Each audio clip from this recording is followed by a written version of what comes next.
Okay, so look, we're back. Check this out. See how much clear that is? Look, you can see my stick all the way down to the bottom, and I want to show you something. See, we're at 76 degrees now, okay?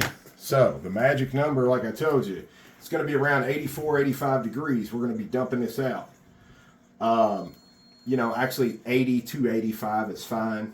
It all depends on the temperature of your room and everything like that. Our room was set at about 72 when we're done for the day and everything. We go to walk out of here and this cures overnight.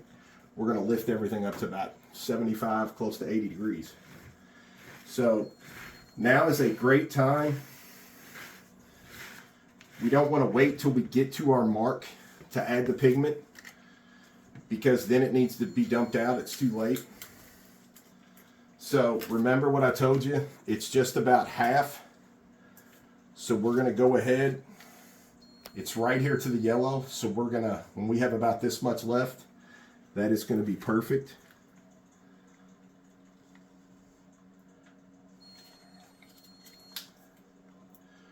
We're going to go ahead and get this in here and get it mixing.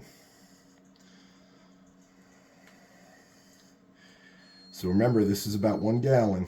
So we're only going to take half of this, the 6 fluid ounces, which that's about half right there. You can fill it in your bag. Now we are going to continue our process. Watch this. Get up on here, Jay. Look at that. You ever seen those marbles when you were a kid? Doesn't that look like one of the marbles coming to life? So what we are looking for here is not to be able to see through it all when this gets dispersed out. Okay, it's easy to trick the eye now because everything is in a huge, tall lump sum, if you will. But when you go to dump this out on something, it's all going to thin out really small. So that's where the pigment needs to be, really mixed together really well. You don't want to see any of these tints, any of these lines in here that you can see right now. It just means it's not dispersed evenly.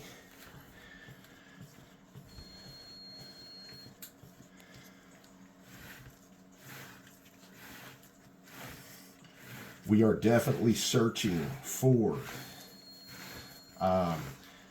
we did not want a transparent color, see all the way through. We didn't want a translucent, which is about 50-50. We wanted a solid, all the way, can't see through it, light won't pass through it, none of that.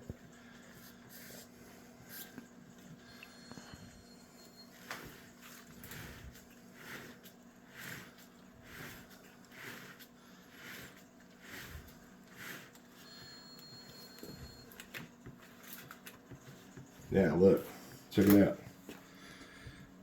See, we are at 78.1. So we are about 5 degrees or so. Okay, that put us in a nice 83. So we're going to finish mixing this up. We're going to bring you right back, and it's almost go time. Okay, so here we are. I just checked it. We were at 82 and some change.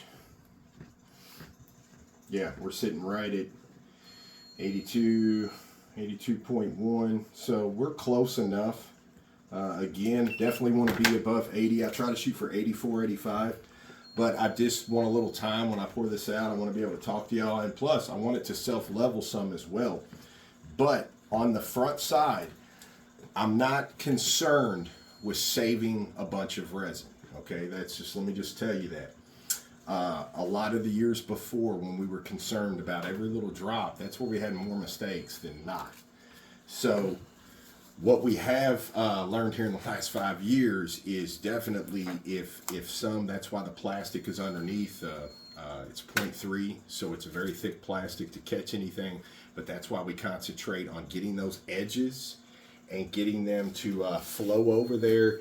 Even though it is a waste, it is very, very important. All that work we put into those edges to get them to slide, we don't want the resin to go over here and there, or run over and then hope that that mends. And we want a nice cascade over. And I'm telling you, if you do that, you don't really have to worry. There you go. Check it out. 83.7.8. Yeah, we're like right there. So we're going to go ahead. You can just feel that heat. But y'all know this is my favorite part. So, again, I want to get these edges. Okay, I don't want to waste a boatload, but I do want to get them. So I'm going to go on and creep off there like that. Okay, we got plenty of resin.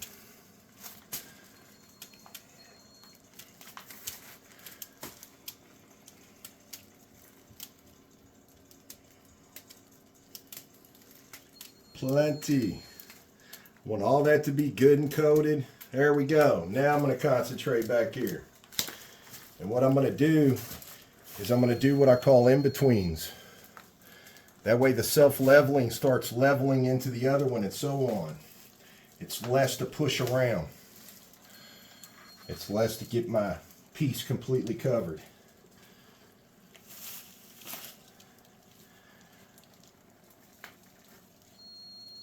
What I like to do at the very end, I like to go ahead and get those corners.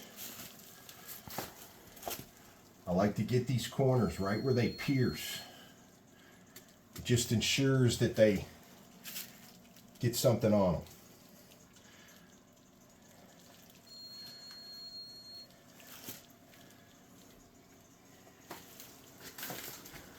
So,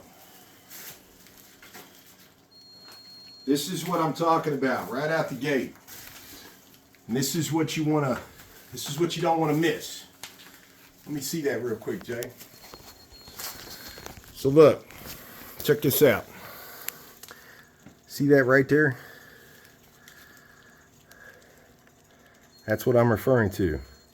So you always want to check these corners right out the gate, because when you're looking at the whole top and the whole piece, this is sitting over here starting to take shape in the curve. You don't want a ripple effect right here or it look like a run. So that's why we have this guy. We're going to go ahead and take some off this side because the side don't matter. We're going to go ahead and get this. Sorry, it's hard to do this. Here, take it back real quick, buddy. So sorry. Look, if you still have your container, give me just a second here. If you still have your container, there you go. That's always the best way. Just forgot to tell you about that. Okay, so all those are covered. Now all we're going to do is we are going to get this to come together here.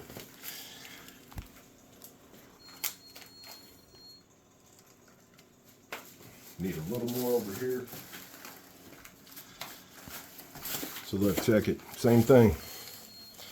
We're going to wait for a little bit of that to come back out. See where it didn't get right here on this corner? There you go. Now it will.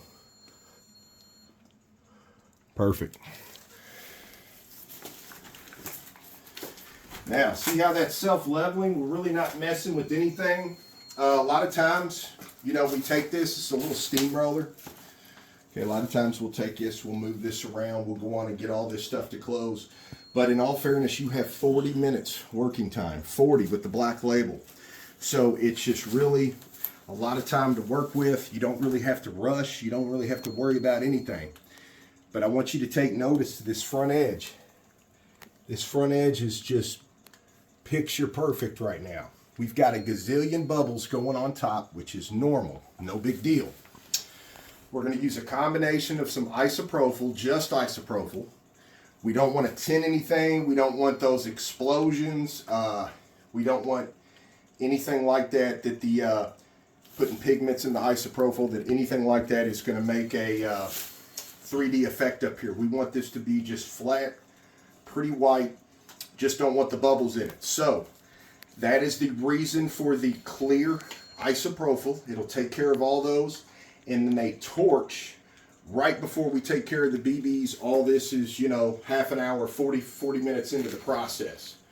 So right now, hold that thought, stay tuned. I'm going to grab something. We're going to help this resin along here a little bit just to get it to cover so we can go ahead with the isopropyl and everything. Get this piece rolling. Be right back.